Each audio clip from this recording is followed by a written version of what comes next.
In research, you're constantly discovering the unknown.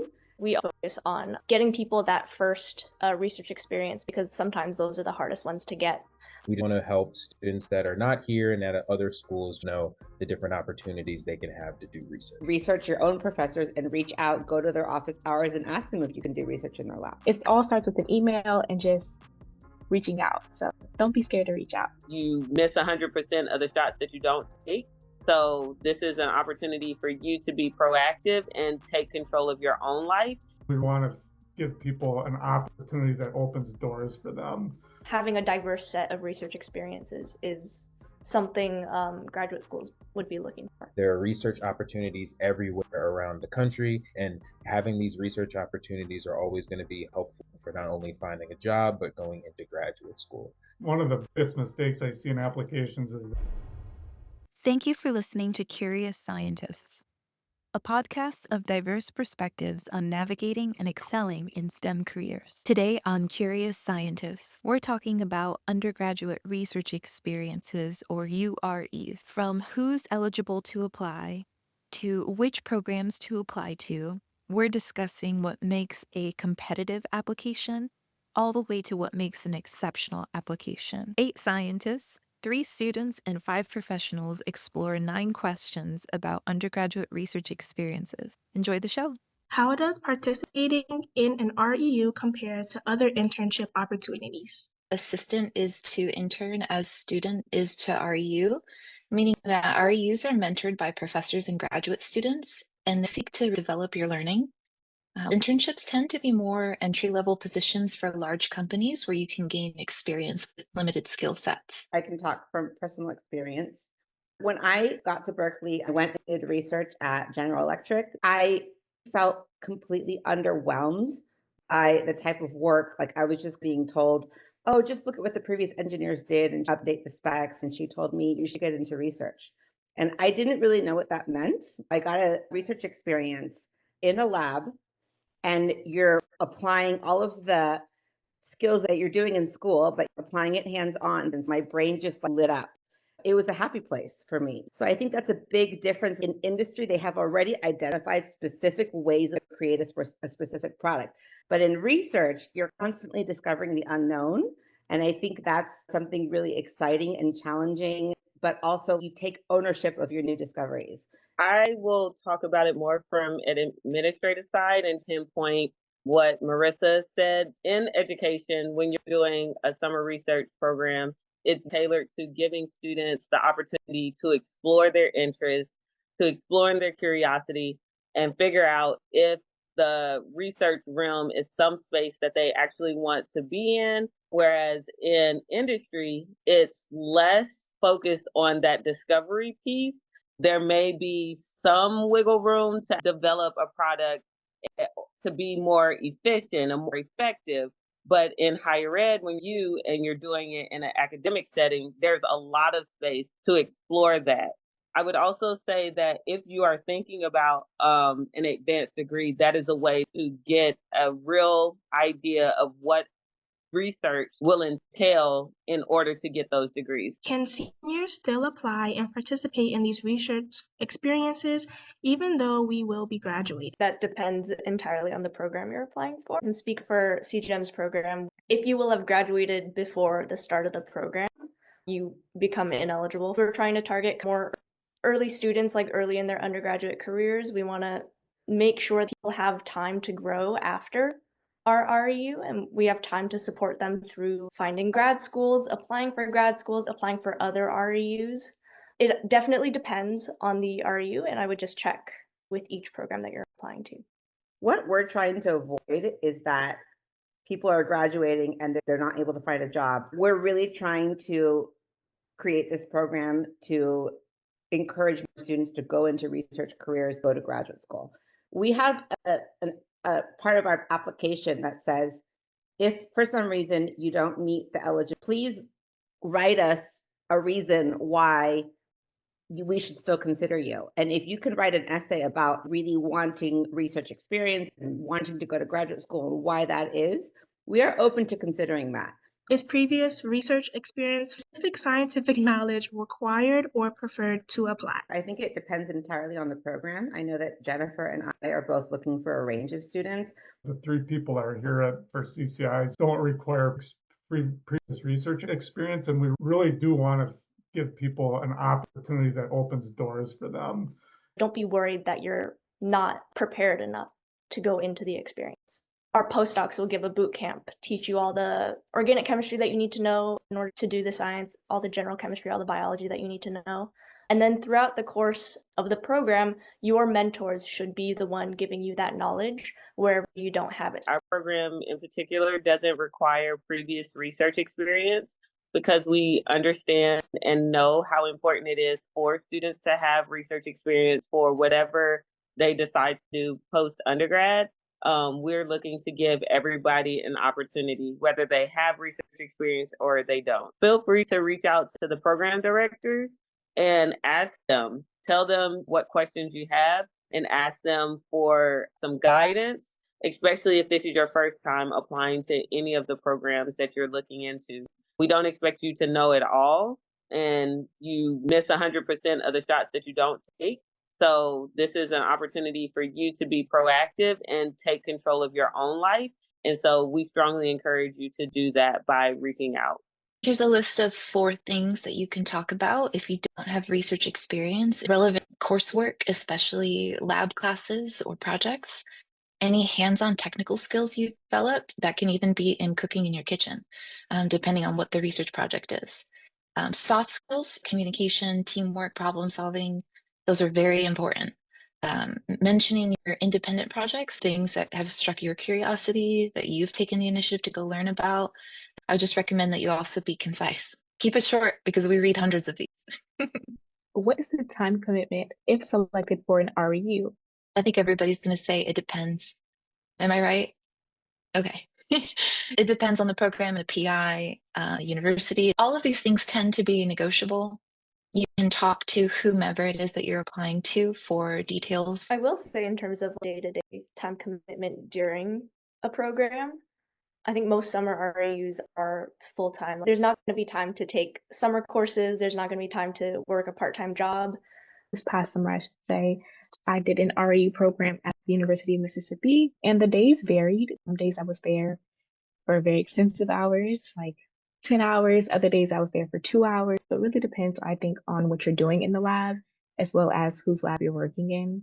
And as our panelist stated as well, I think it also depends on the institution that you're going to. If you're interested in also doing things during the school year, I highly encourage you to research your own professors and reach out, go to their office hours and ask them if you can do research in their lab. Next up, compensation and benefits for participating in undergraduate research experiences. I think for the CCIs, the average weekly compensation was $600 last year. Is that right? Yeah, for their stipend. Yes. We have a stipend over 10 weeks of $6,000 plus housing, which is another $5,000. Plus we cover the $1,000 fee of having visiting scholars, etc. Plus you get travel, and we include a $1,200 food stipend. So the overall pay when you're looking at all of that is around $14,000, I think, per student. Yeah, so I think that's one of the big things that's different between industry internships and academic REUs is that we do cover the housing and the travel to and from the institution. For our program, we also have funding available for students to go to conferences at the conclusion of the program. We support you in your not only your technical development, but also the development of you as a scientist and a scholar in being able to communicate your science to the broader community. Do you have any advice on selecting the best opportunity to apply to? Look for programs that are a good match for your research interests. For example, I've had students talk to me about really wanting to get into medicinal chemistry. And although Berkeley's Department of Chemistry, I think, might be the largest, we don't have many professors who do medicinal chemistry. So that's not the right fit. The common advice is to pick 10 schools and it be a range. So 3 to 4 are your goal, dream, target schools. Then there's some mid-range schools, and then there's some programs that are like your backup. And because any REU at the end of the day is extremely important. So you don't have to go. In fact, I've talked to students who have had amazing experiences with amazing mentors at places that don't have, quote, the big name. And I think the level of mentorship and the kind of research project you get to do at the end of the day is what's most important. It's also, where do you want to spend a summer?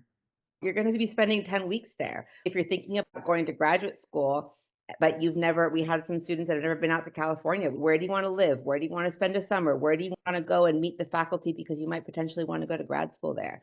Those are all things to take into account. I'll just piggyback a little on thinking about graduate school, because if you can get an REU opportunity, it's also a chance for you to talk to grad students there, talk to faculty, to learn about the program and the community.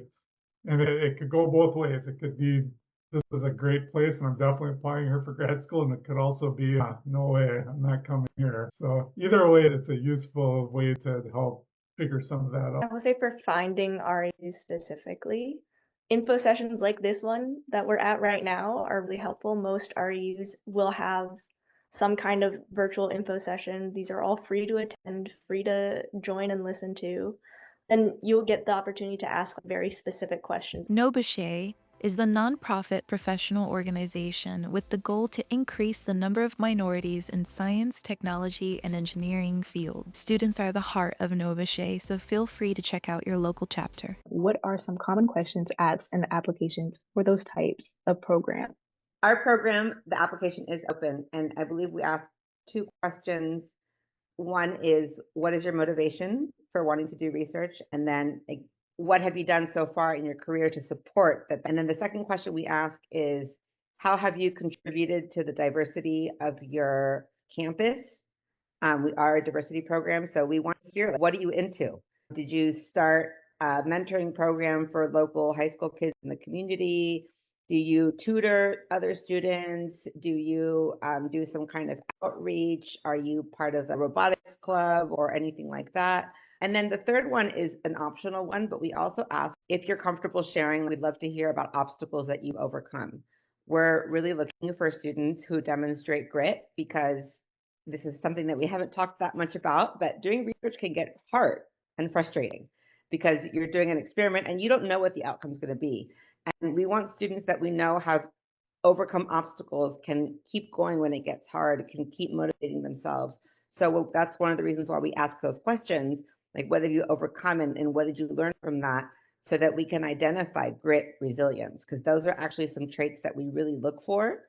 And some people have some amazing stories when it comes to that. What I tend to prefer students to talk about is how you were able to, one, identify that challenge or that issue, maybe some resources that you use to address the challenge, the thought process and the strategy that you use to implement those ideas, and how you utilize the resources in that process, and then what was the outcome.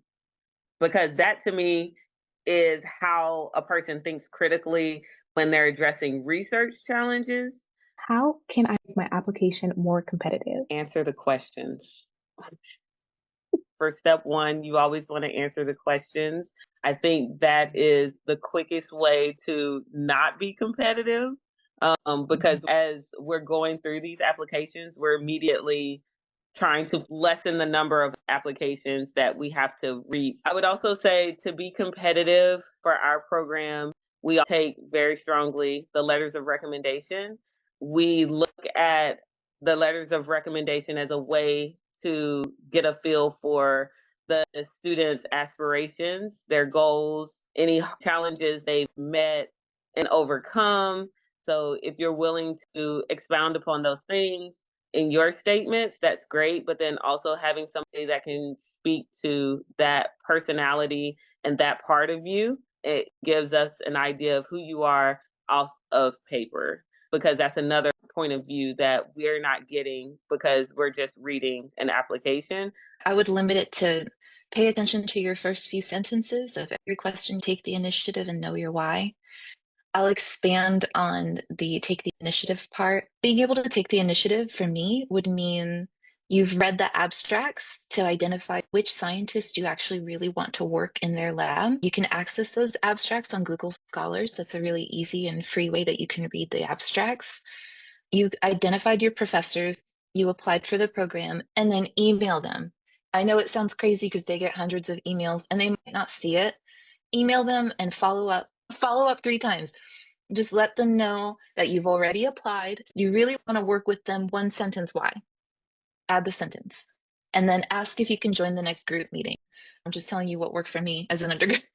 I can't emphasize enough how important it is that you pick up programs for which you are a good fit. If the program is aimed towards empowering students to get research experience to go to graduate school, then writing about your love to want to be a doctor or to want to go to medical school or to get a degree in public health is not the right fit. One of the biggest mistakes I see in applications is that people clearly make like a generic, I'm interested in research statement, but then they send it to all the programs they apply to. It really stands out if you say something about the specific program or institution that you're applying to. Another one that I think is important, it stands out when you spend time on your personal statement and you personalize it. Say why you're excited to be a scientist. What are the things that motivated you to choose this path? Make sure that you mention somewhere in the application, whether it's if they have a CV that they require, if it's in the personal statement, or if there are boxes for it. Talk about volunteering in your community. Talk about things that show leadership. Talk about how you've done outreach or participated in DEI efforts. Anything that shows that you've made an impact on the communities that you've been a part of. I can't tell you how many times I've read a letter of recommendation and the faculty member says all these great things about the applicant, but they didn't say anything about those things.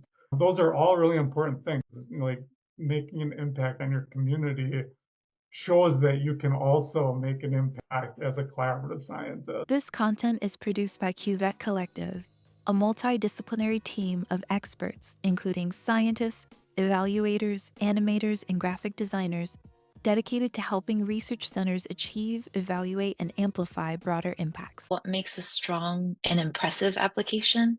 I'm sure everybody on the panel could give different responses to that. What stands out for me, oddly enough, is a good storyteller. People who know how to start in the middle of a story and captivate a reader in the first couple sentences. That skill set of storytelling is so rare, particularly in chemistry. And what stands out to me about that, as somebody who is focused on the broader impacts of our research, is that it clearly shows that applicant is thinking beyond the research and beyond the academics and into the realm of how will I communicate this to other people. Not to be all like it depends for everything, but obviously it depends. I think it depends on the applicant. So it's less about what makes a strong application, but what makes you a strong applicant. And I think that's unfortunately not something we can answer for you. I want to piggyback on what Vanessa said. I always love to see that students have thought through beyond why they want to do research and why, if they want to go to grad school or a PhD program in our case, what do they want to do with that? I love seeing novel ideas. For example, I remember still reading about a student who's from the Central Valley in California where there isn't a lot of STEM, and his family works in construction. And he said that there's so many injuries based on the machinery, and he wanted to implement machine learning and AI into like construction tools and machinery to prevent injuries, because that's like a way in which he would use his STEM degree to actually impact his community. And I just thought that was so novel. And I just love to see how people think, and especially students who are coming from diverse communities. I'm looking for diverse, like unique ways in which students want to use STEM degrees to impact their communities, their livelihood, their families, like the place in which they come from, and that they've thought through that. The chat is blowing up. Gabby asked a great question that I'd like to address. When applying to grad schools, does it look better if I did research at my undergraduate university or if I end up at a different school? What I remember was most compelling about prospective grad students was that they did undergraduate research at all. If they did undergraduate research and had some sort of output they could point to, be it a research poster, a publication is rare, but if you can do a publication, that will put you heads and shoulders above everybody else applying to the grad program. Even like a YouTube video, literally any output in which you're communicating what you did and how it went. Again, it depends, but having multiple and a diverse set of research experiences. So say you go to an REU or an RU program, you go somewhere else to do research, and then you come back and maybe you find another lab to work in. Having a diverse set of research experiences is something graduate schools would be looking for. I just wanted to plug, I just put in the chat, myself and Dr. Sarah Smaga recently did an 1.5-hour webinar, optimizing your application to grad school. And we talk about all these things, including why going to graduate school, how to optimize your application, what you can be doing in years 2, 3, and 4 to be competitive by the time you apply to grad school, funding for graduate school, et cetera. And I think it's a really great resource. We also link the slides there. Throughout the discussion, there's mention of links put in the chat. All of those links have been made available in the description. Enjoy. Before applying, I was also very nervous about what it's going to be like to apply to REU program. I had very limited research experience, and I was able to get recommendations from my professors, specifically my organic chemistry professor, as well as my research advisor. I also make sure to go to my professor's office hours and communicate with them a lot to build a relationship, and also to ensure that if need be, I can perhaps get like a bit of a recommendation, or I can actually just go back and ask for advice, career advice, school advice, or anything I can to kind of form a relationship with my professor. But when I actually got to the REU program, I was in Mississippi this summer. It is not the place I expected to be, I can just say that. But I enjoyed how I took a venture out to somewhere that was a little bit different for me. And I got to explore somewhere that I probably would never have explored had I not had this opportunity. I think one thing that I would definitely say when it comes to applying, don't be scared to apply to places that you perhaps never thought you would be. If you end up in Utah, you end up in Utah, and I don't think everybody thinks it's the first place that they want to go. But I definitely feel like you should branch off to different environments, to different schools if possible. And also, as our panelists have stated, I definitely reached out to different people within the program, which also helped not only let me feel safe on my way there and staying there, but it also made me feel as if they actually cared about me and cared about what I would be bringing to that school opportunity. And through this opportunity, I was actually able to not only like friendships with different individuals from different schools and institutions, but I also was able to meet up with them at a recent conference that I went to. So it was great to see people that I just spent the whole summer with again at a conference where we're all presenting our work that we just did over the summer, and also go do fun events. I think over the summer, we had like a giant cookout party that was really fun, and just doing little things like that was always enjoyable. So, and the research is actually also really good. I think if you have your mind set on something, perhaps expanding your horizon. Thank you for our panelists. A bunch of us are sharing our contact information. Please reach out, and we hope to see some applications from some of you. I want to thank everybody who attended tonight, as well as our panelists. Thank you guys so much for all the advice, especially a lot of links. Thank you so much for the links and opportunities that you talked about today. I also want to say to our students in the chat, please talk to the professors on campus and reach out and get some opportunities here on campus just to build up that resume, but also to try to get some research experience while you're here. I know I previously did it over the summer, and I'm now working in a lab. So it all starts with an email and just reaching out. So don't be scared to reach out. I just wanted to say thank you to the panelists. If people want to clap or use the clap emoji or whatever, but thank you so much, panelists, for coming out and speaking to our undergraduates and making them feel more comfortable about research and how it can help them in the future. I want to say that with all of the links and everything that we're sent, I have saved all of them. So there are research opportunities everywhere around the country, even outside of the country. And having these research opportunities are always going to be helpful for not only finding a job, but going into graduate school. I just also wanted to thank you all, the organizers. This is an amazing panel, and I think it's really commendable that you're putting so much work into events like this to get more students into research. You guys did an amazing job. Thank you so much. If there's nothing else, thank you, everybody. Thank you so much, panelists. A lot of research is funded by taxpayers, but not all of it leaves the walls of the science lab or the pages of the research article. Next time on Curious Scientists, we're going to explore how to evaluate broader impacts of science on society. Hope to see you there.